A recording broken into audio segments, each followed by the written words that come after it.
कृष्ण सभी को। जय श्री कृष्ण। आज गीता जयंती की सभी को बहुत बहुत शुभकामनाएं। भगवान श्री कृष्ण के आशीष से, उनकी कृपा से और आप सभी के आशीर्वाद से और मेरी टीम की प्रोत्साहन से मैं आज जो गीता विवेचन का शिव धनुष उठाने की कोशिश कर रही हूँ, उसमें मुझे आप सभी का साथ चाहिए। श्रीमद् भगवद गीता 18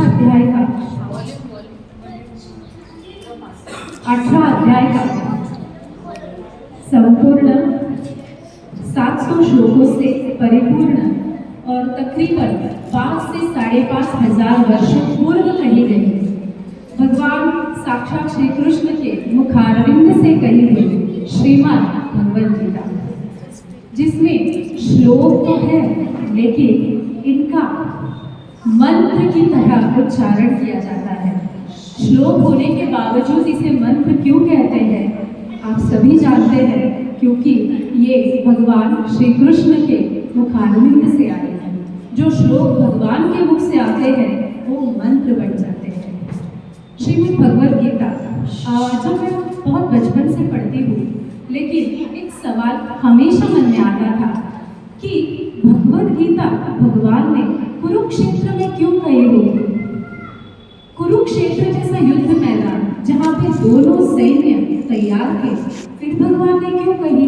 इतना पवित्र ग्रंथ युद्ध क्षेत्र में क्यों कहा गया, तो मैं आपके साथ कुछ साझा करना चाहूँगी। धर्म क्षेत्र कुरुक्षेत्र, इससे शुरुआत होती है भगवद गीता की, जो कि राजा धृतराष्ट्र के मुख से निकले हुए शब्द है। धर्म क्षेत्र, धर्म मतलब क्या, जहाँ पे पवित्र कार्य होता है। धर्म क्षेत्र इसे इसलिए कहते हैं क्योंकि यहाँ राजा और बहुत सारे देवाधिकाओं ने यज्ञ किया था। राजा कुरु ने यहाँ पे तपस्या की थी, इसीलिए इसे तपस्या भूमि कुरुक्षेत्र मतलब धर्म भूमि कुरुक्षेत्र कहा जाता है। और धृतराष्ट्र के क्षेत्र कहने के पीछे का उद्देश्य ये था जगह। जगह का मतलब है ये कुरु की जगह है, ये कुरु का था। और जैसे कि आप सभी जानते हैं, धृतराष्ट्र ने जब ये सभी कुरु थे, 101 कौरव और 6 पांडव, जिन्हें कर्ण को हम नहीं मानते हैं, हम 5 ही कहते हैं, लेकिन 6 पांडव, तो इन्हें सबको राजा धृतराष्ट्र ने पांडव कह दिया। और ये बात माता कुंती को बहुत खटकी कि पांडव कहने के बाद मतलब क्या है कि वो कुरु में नहीं आते हैं, वो कुरु नहीं है, इसका मतलब कुरुक्षेत्र उनका नहीं है। ये राजा धृतराष्ट्र की इसके पीछे की मनीषा थी जो उन्होंने वहां पे कह दिया। अब चलते हैं भगवान श्री कृष्ण की तरफ। अब सभी को पता है कि श्रीमद् भगवद गीता कर्म पर आधारित है। कर्म करना इसमें बहुत ही महत्वपूर्ण है। कर्म भगवद गीता को धर्म ग्रंथ या कुछ क्यों कहा जाता है, क्योंकि ये किसी जाति पंथ का प्रचार नहीं करता। इसमें सिर्फ और सिर्फ जीवन को किस तरह जीना है इस बारे में बताया जाता है कि हमारी जीवन शैली आदर्श कैसी हो। और मैं बच्चों से हमेशा कहती हूँ, हमें क्या बनना है, श्री कृष्ण के सखा बनना है हमें। और सभी चाहते हैं कि श्री कृष्ण के सखा बने रहे। सखा हम तब बन सकते हैं जब श्रीमद् भगवद गीता के मार्ग पर चल सकते हैं। अब आते हैं, जैसे मैंने बोला, मेरे मन में ये सवाल था कि ये युद्ध भूमि में क्यों कही गई। शायद आपके मन में भी ये सवाल होगा कि युद्ध भूमि में क्यों कही गई।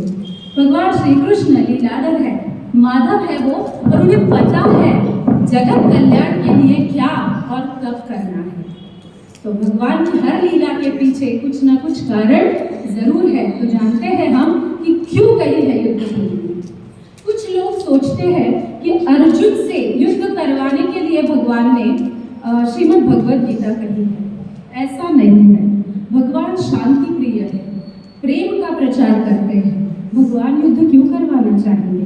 गीता में भी भगवान ने यही कहा है कि युद्ध की शुरुआत अपने से ना हो। आपको पता है युद्ध की शुरुआत पांडवों ने नहीं की थी, कौरवों ने की थी।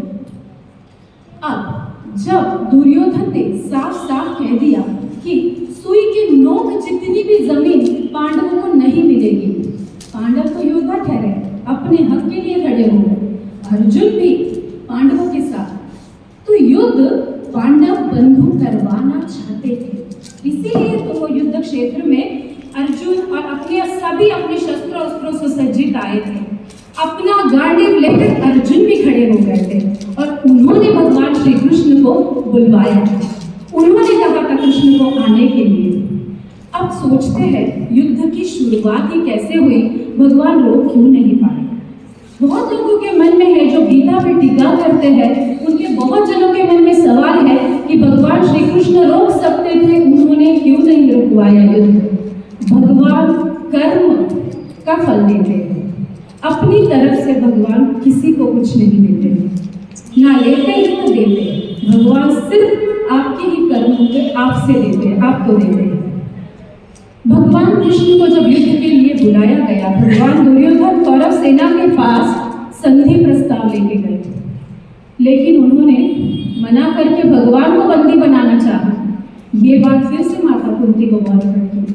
माता कुंती बहुत ही सहिष्णु और सहनशील थी महिला, एक रानी होते हुए भी किसी राजकारभार की इच्छा नहीं थी। लेकिन जब उन्होंने यह धर्म देखा, जब उन्होंने ये सारे कार्य देखे, उन्हें बहुत बुरा लगा।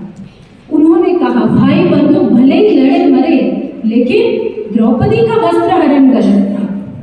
जब महिला का अपमान होता है और जब धर्म के विरुद्ध कार्य होता है, जब उन्होंने यह धर्म देखा, जब उन्होंने ये सारे कार्य देखे, उन्हें बहुत बुरा लगा। उन्होंने कहा, भाई बंधु भले ही लड़े मरे, लेकिन द्रौपदी का वस्त्र हरण गलत था। जब महिला का अपमान होता है और जब धर्म के विरुद्ध कार्य होता है, तब महाभारत की शुरुआत होती है और तभी महाभारत हर जगह होता है। हर कार्य से हमें यही सूचना मिलती है कि धर्म कार्य करने के बीच में अगर कोई रोक टोक आती है तो महाभारत जरूर होता है। द्रौपदी ने कहा था, अगर पांडव युद्ध नहीं करते हैं तो अपने पिता, बंधु, पुत्र और अभिमन्यु से युद्ध लड़वाएंगे और युद्ध जरूर होके रहेगा। श्री कृष्ण कुंती की इच्छा, कुंती ने जब ये सब देखा, कुंती ने कहा, अधर्मों का नाश जरूरी है, और उन्होंने पांडवों को युद्ध के लिए परमिशन, परवानगी, अनुमति देगी और युद्ध की शुरुआत होने लगी। अब चलते हैं कुरुक्षेत्र की तरफ। अर्जुन फुल जोश में गांडीव को लिए चले जा रहे हैं। कृष्ण जो सारथी है, अगर भगवान श्री कृष्ण जीवन के सारथी है तो जीवन तो सही दिशा में ही है। पांडवों ने कृष्ण मांग कर बहुत ही सुंदर कार्य किया और वही अपनी जीत पक्की कर दी। वही अपनी जीत उन्होंने पक्की कर दी और वहीं पे उन्होंने, अर्जुन ने कृष्ण भगवान से फुल जोश में कहा, माधव मेरा रथ दोनों सेनों दैमान लेके चलिए, देखना चाहता हूँ कि युद्ध में कौन कौन आया है। अब यहाँ से शुरू होती है भगवान की लीला। श्री कृष्ण ने शुरू किया और सोचा अब जरूरत है दुनिया को और अर्जुन को सही मार्ग दिखाने की। भगवान सारथी के रूप में जरूर थे, भगवान अपना रथ आगे लेके निकले और लीला करते हुए बड़ी ही चतुराई से रथ ऐसी जगह खड़ा किया जहां से विश्व पितामह, पूरे कुरु के बड़े बड़े राजा और गुरु द्रोणाचार्य अर्जुन की नजरों में आए। देखी लीला आपने, जहां से अर्जुन ने साफ साफ देख पाए। कृष्ण को पता था अर्जुन कुटुंबवत्सल है, तो अर्जुन ने वहीं पे सोच लिया कि मैं युद्ध नहीं करूंगा। अर्जुन वहां पे आज की भाषा में डिप्रेस हो गए, कमजोर पड़ गए, दुखी हो गए और विषाद करने लगे। जब संजय धृतराष्ट्र को बता रहे थे अपने वेब कैमरा पे अपनी दूरदृष्टि से कि यहाँ पे अर्जुन इतना बड़ा योद्धा और युद्ध के समय विषाद करने लगा, श्री कृष्ण को तो सब पता था, वो तो सर्वज्ञ थे। कृष्ण भगवान सिर्फ मुस्कुरा रहे, सिर्फ मुस्कुरा रहे। और कृष्ण भगवान ने, अर्जुन ने जैसे कहा वैसा रथ पीछे ले लिया। अर्जुन ने गाड़ी नीचे रख दिया और कृष्ण भगवान से कहने लगे कि बस मुझे युद्ध मादा नहीं करना है। इनसे युद्ध करके मैं त्रैलोक्य का राज्य भी नहीं पाना चाहता। तो मैं इन आतताइयों के साथ युद्ध करके इस कुरुक्षेत्र के हस्तिनापुर के राज के लिए क्या लड़ूंगा? मुझे युद्ध नहीं करना है। भगवान जानते थे कि आज कुटुंब प्रेम में, मोह में फंसकर अर्जुन ये युद्ध नहीं करना चाहता है, लेकिन भविष्य में योद्धा होने के कारण उसे इस चीज का पछतावा जरूर होगा। यहाँ पे भगवान ने हमें कौन सी शिक्षा दी है? मोह में पड़कर अपने कर्तव्य से च्युत नहीं होना है, अपने कार्य से दूर नहीं जाना है। और वहीं से भगवान ने अर्जुन को भी श्रीमद् भगवद गीता के बारे में कहने की शुरुआत की और 18 अध्याय भगवान ने उन्हें बताना चाहा कि मोह सबसे बड़ा शत्रु है, कि हमें युद्ध और अपने कर्तव्य से दूर करने के लिए। और तभी भगवान ने शुरुआत की। हर अध्याय में भगवान ने कर्म का महत्व कहा है और योग का महत्व कहा है। योग का मतलब है स्थिरता। जब जीवन स्थिर हो जाता है तब कर्म अपने आप अच्छे होने लगते हैं, सुंदर होने लगते हैं। इसीलिए भगवान ने बिल्कुल सिंपल प्रोसेस बताई है कि योग करना क्यों जरूरी है। योग से कर्म ठीक होते हैं और कर्म से जीवन।